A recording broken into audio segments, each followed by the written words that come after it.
మనిషి గొప్పతనం నమ్మడములోనూ నమ్మించడములోనూ ఉండదు, నమ్మకాన్ని నిలబెట్టుకోవడంలో ఉంటుంది. నిజం చెప్పి బాధ పెట్టిన మంచిదే కానీ అబద్ధం చెప్పి మోసం చేయకూడదు. నీ గురించి ఆలోచించు, బలపడతావు. ఎదుటివారి గురించి ఆలోచిస్తే బలహీనపడతావు. ఒక చెడ్డ గుణం 100 సమస్యలకు కారణమవుతుంది, కానీ ఒక మంచి గుణం 100 సమస్యలకు కూడా పరిష్కరిస్తుంది.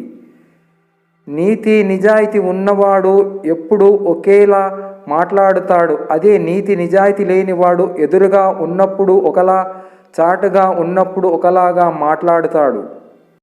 డబ్బులున్నాయన్న గర్వంతో ఎదుటివారిని హేళన చెయ్యకండి. మనిషి 100 ఏళ్ళు బతికినా కాటికి, 100 కోట్లు కూడబెట్టినా కూటికే.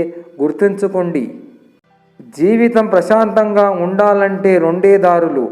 మన సమస్యలను ఇతరులకు చెప్పకూడదు, ఇతరుల సమస్యల్లో మనం తలదూర్చకూడదు. అన్ని వ్యాధులలో కలరా భయంకరమైన వ్యాధి. అహంకారం. అది సోకిన వారు వాళ్ళు సంతోషంగా ఉండరు, ఎదుటివారిని సంతోషంగా ఉండనివ్వరు. నా బంధం దారం లాంటిది. నా అనుకునే వాళ్ళు ఎన్నిసార్లు ఆ దారం తెంపినా నాకు ఓపిక ఉన్నంత వరకు ముడి వేసుకుంటూనే ఉంటా. కానీ నేను తెంపే వేసే రోజు వస్తే మాత్రం ముడి వేయడానికి కాదు కదా, కంటికి కూడా కనిపించదు. పని ఉంటేనే పలకరింపులు, లేదంటే చీదరింపులు. అవసరం ఉంటేనే అభిమాన వర్షం, అవసరం తీరాక తగిలేసే రకం నేటి మనిషి గుణం. బాల్యంలో బట్టలు మురికి, మనసు స్వచ్ఛం.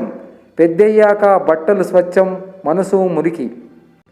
ప్రపంచంలో స్వార్థము లేని ప్రేమ ఒక తల్లి ప్రేమ మాత్రమే. ప్రతి మనిషి ఎప్పుడూ తన స్వార్థమే చూసుకోకుండా ఇతరుల కోసం కూడా అప్పుడప్పుడు ఆలోచిస్తే మనిషిలో మంచి గుణం పెరుగుతుంది, చెడ్డ గుణం దూరం అవుతుంది. వీచే పరిమళాన్ని బట్టి పూలపై ఇష్టం ఏర్పడినట్టు మనం మాట్లాడే మాటలను బట్టి మనపై ఇతరులకు గౌరవం ఏర్పడుతుంది. అబద్ధం ఎప్పుడు తోడు కోరుకుంటుంది, కానీ నిజం ఎప్పుడు ఒంటరిగానే ప్రయాణిస్తుంది. ఎందుకంటే నిజానికి ధైర్యం ఎక్కువ. ఈ లోకంలో దాదాపు అందరూ అవసరానికి నిన్ను వాడుకునే వాళ్ళే. అవసరం ఉన్నప్పుడే మాట్లాడుతారు, అవసరం ఉంటేనే ఎక్కడ లేని ప్రేమను చూపిస్తారు.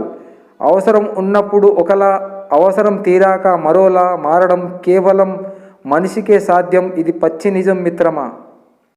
ఒకప్పుడు బాగా బతకడం అంటే కుటుంబం, వ్యక్తిత్వం, సాంప్రదాయం, నీతి, నిజాయితీ ఇవి ఉండేవి. కానీ ఇప్పుడు బాగా బతకడం అంటే డబ్బు, పదవి, పలుకుబడి, ఆస్తులు, అంతస్తులు ఉంటేనే.